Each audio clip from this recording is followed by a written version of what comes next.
Jürgen, let's start with a football question. A huge game at the weekend. Liverpool against Chelsea. It's two of the most exciting teams in the Premier League at the moment. Liverpool, Chelsea, Van Dijk, Lukaku, yourself against Tuchel. In terms of the match, how much could this be an early sign of intent for the title? And what are you expecting in terms of the type of game? I expect a very difficult game for both teams.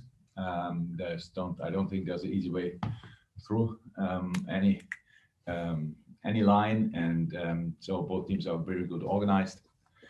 Will be, I'm pretty sure, and so it will be a big fight, definitely. And yeah, I can imagine.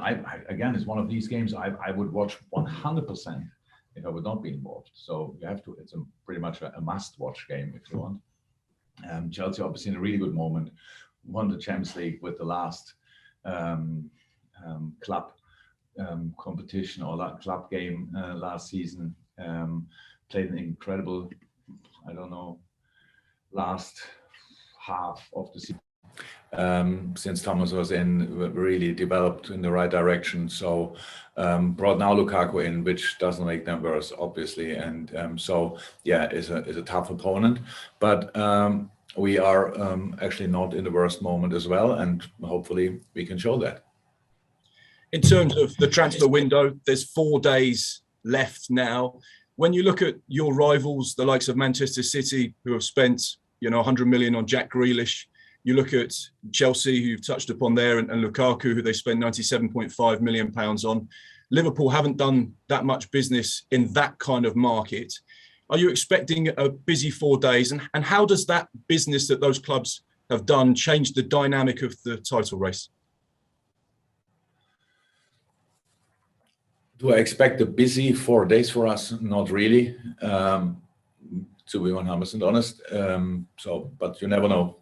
That's how it is. But how much does it change? Yes, the options, I think, didn't get worse for some teams. That's clear. But in the end, I said it a couple of times before, there are so many different reasons to win a football game and so many different ways to win a football game. And it's not all about bringing in new players and all this kind of stuff. Again, it's a little bit disappointing that I always have to mention that, but we brought in Ibu Konate. It was not a bargain or whatever. He cost money as well. But yes, all these offensive attacking players other clubs are signing. That's obviously something they thought they need, and they had the resources to do it. That's the situation. But we will not take that or use that as any kind of excuse in any kind of game. We will just go for it with all we have. We have other things we can build on. We are together for a while already. We are in this specific case now we play at home. That must be an advantage, and these kind of things. So I have really no time to look at other clubs. Of course, I get to see the news and all that stuff when they sign a player, but I really have no time to think then how can they line up, what can they do when we play them. We think about that, and I think that's enough. And one final question from me, Jürgen. You've touched upon the attacking options for other teams in the Premier League. Of course, you can't do anything about it, but there must be one part of you that is watching quite closely the Manchester City situation and their potential move for Cristiano Ronaldo. It's very rare you get the opportunity to sign one of the greatest players in the world, and that deal seems to be getting closer. How much would that be exciting as a football man like yourself to see him in the Premier League, in English football, and how that would change the whole kind of repertoire at the top of the Premier League? Because this season it seems to be so exciting. Yeah, true. Yeah, Cristiano, I watched that like a football supporter, actually. I have not more knowledge about it.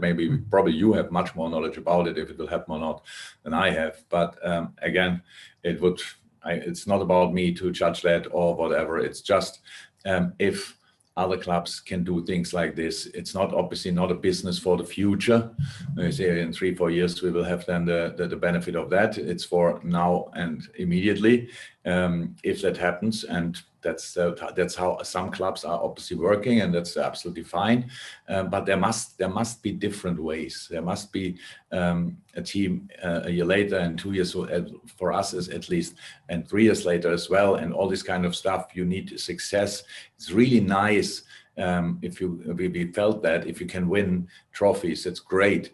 But it's not even with the best squad in the world. It's not every year possible. And if that's not possible, you still need to make sure that you develop as a team, as a club, that you use these kind of things. And that's what we did, and that's what we do.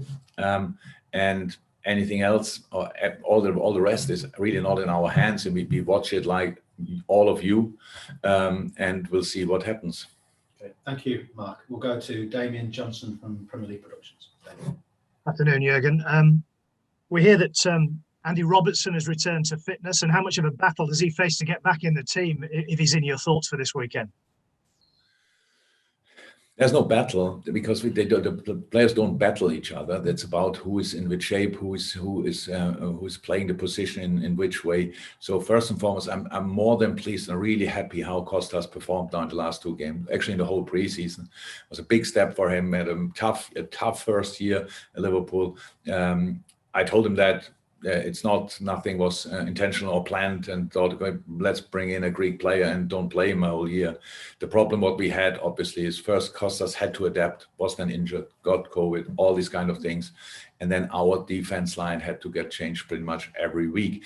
And then bringing in a left back who didn't play before a lot, it would have been just really difficult. So, and now he's in the best moment, obviously, since he's here. That's one thing. And it's great. And we have a long season ahead. But for this game, there's no reason. Robbo is not now in training since yesterday. He was in training early enough to be in the squad last week. So nobody would ever, and especially not in that situation, rush Robbo back. So there's no need about that for that. But it's not that we now open the race and say, okay, Robbo, whatever you did in the last few years, I don't care. And now Costas is there. We have 2 left back. That was always really good left backs. That was always the idea, to have that, because a very special position, and Millie had to play it more often than he wanted. That obviously is much better when you have the really good options. But Robbo is played before he got injured. An incredible season the year before, was maybe the best player for Scotland at the Euros. We all should not forget that. I don't forget it. It doesn't mean he can now, from now on, can play like he wants, but he never did. He never did. He's an animal. He works incredibly hard. So having these 2 options is absolutely great, and both will have their games for sure this year, if there are no injuries, which I don't hope. But there's nothing bad to say in that. But a battle is the wrong word for it, because I just don't like when players have to battle for a position. Players have to train as good as they can. They have to give me the opportunity to make a decision if they should be in the lineup for the weekend, or on the bench for the weekend, or whatever. And that's the job the boys have to do. The rest they have no influence on, because these are my decisions. I know you won't be drawn on transfer speculation, but do you feel there's still a bit of a gap in your midfield with the departure of Wijnaldum, or do you feel it's covered by the emergence of the likes of Curtis Jones and so on?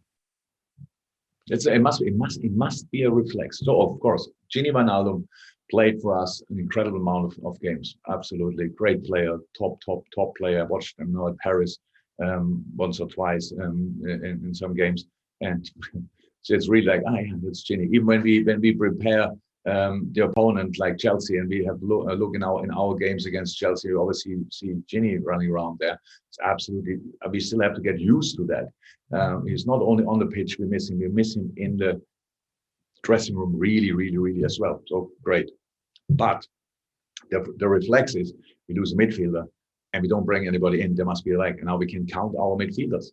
So if there's an area on the pitch where we really have all the different skill sets, all the different dynamic, creativity, defensive orientated, offensive orientated, all these kind of things, there is no gap. It's not that we have to bring in another one, and then again we have players here which with great skills. And last weekend doesn't mean that Harvey is now the savior of our midfield problem, because we don't have one. But Harvey obviously If Gini is still here, Harvey wouldn't have played probably this game. So now he played, and he played well. Great. I knew before that there's a good chance that he plays well, but he did. So, and we have others as well. Curtis Jones is 20 years old, played, I don't know, 15, 20 games last year. He can make and will make and has to make the next step. Navigator obviously didn't play full season so far in exactly how he expects that, or we could have expected it. But he had always really good games, big games where we won when he started. Now he started the season twice.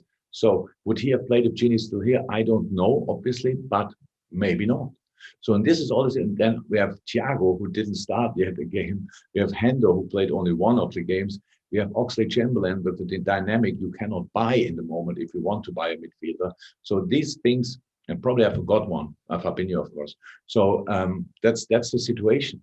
And there is no need to just to buy a midfielder because somebody is on the market. I cannot help you, unfortunately, because obviously you're very interested in that. And I can, in this case, very, very sadly not help the supporters who wants us to sign a player just to get somebody in and feel then, for the moment, now we did our business as well. Now we should be ready. However, if you're really with us and really think about it, you will realize there's no real need. And if the player, the one player who is really the one who could improve all the things we spoke now about, we would go for it. I promise. If we would see him. Thank you, Damien. Because we've got quite a few for the open, we'll probably just limit it to one unless there's a desperate need for a follow-up. So just before you start, James, in order, we'll go James from TalkSport, Carl from BBC Merseyside, Kieran Cannon from AFP, and finish with Mark Ogden from ESPN before we go to the embargo section. So James, first of all, from TalkSport. Jurgen, Arsene Wenger was at the training ground this week, and you once described his football as like an orchestra and yours like heavy metal. How would you describe Thomas Tuchel's style of football?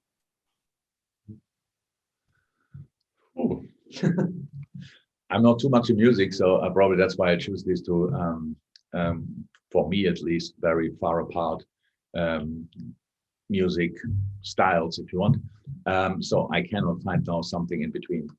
But what Thomas did at Chelsea is absolutely exceptional, I have to say. I was never in doubt about it, that he will have a massive impact there, that it will go that quick.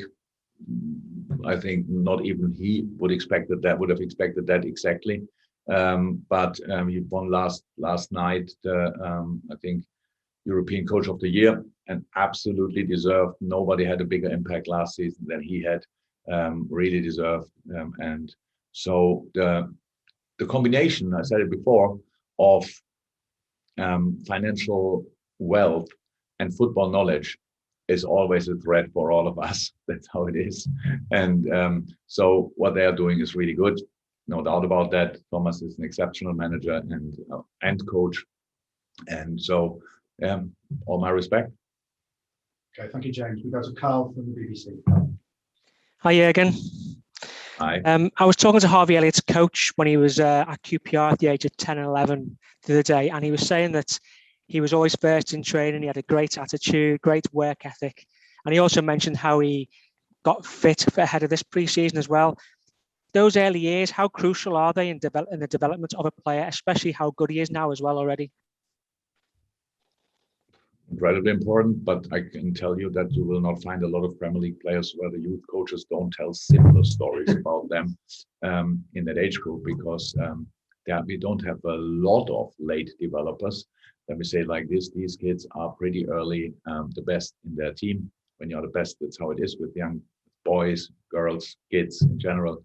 You're good in something, and when you really feel the passion for something, then you want to do more of it.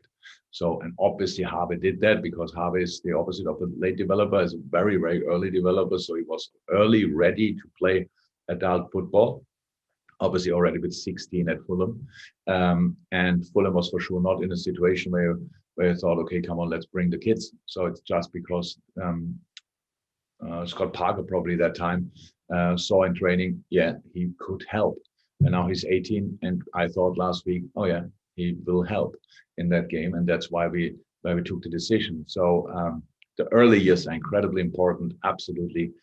But especially my generation had to develop without great coaches. Let me say it like this, because we didn't have academies and stuff like this, so we were really good coaches where we could focus and concentrate early on football training, get more and more knowledge about the game.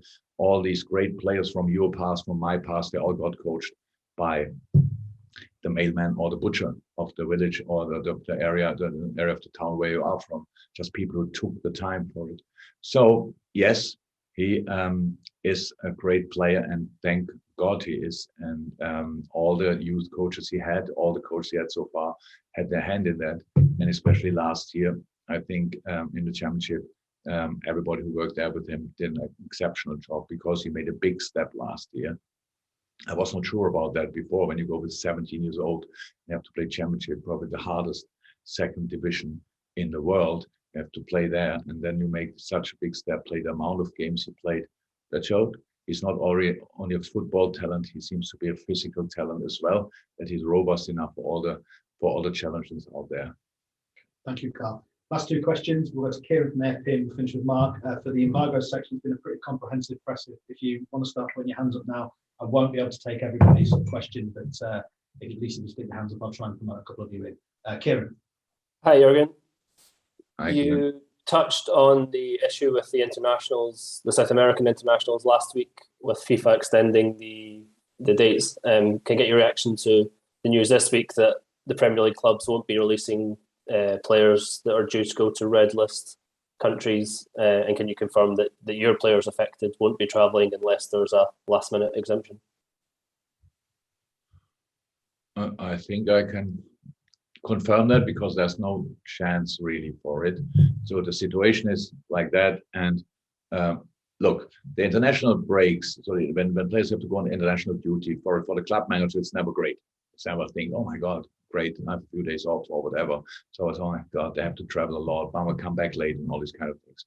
But we still always do it. We never moan, we never discuss it, or whatever. Just players, here's international duty, so here we go. The players want it, and we are completely fine with it. In this case, obviously, it's different, because England has different rules.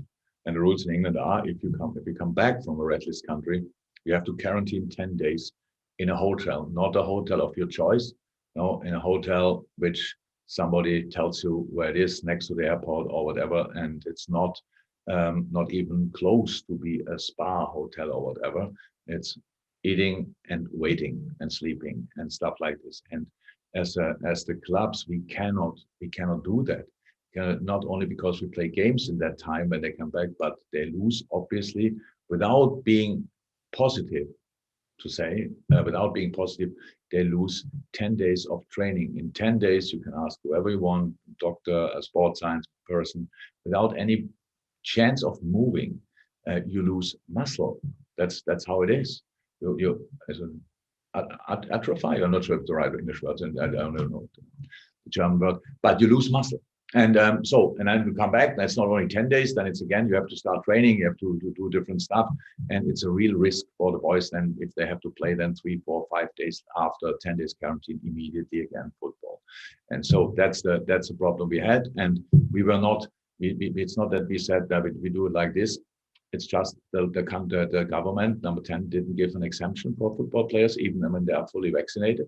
So, and then the situation is like it is. We cannot change it, but of course then the players can't go. Okay, thank you, Kieran. Final question in the open goes to Mark, and we'll go to an embargo after this. Mark. Hi, Jürgen. Just to add to what you were suggesting before about some clubs work on the immediate and other clubs plan for the 3 or 4 years in terms of making signings.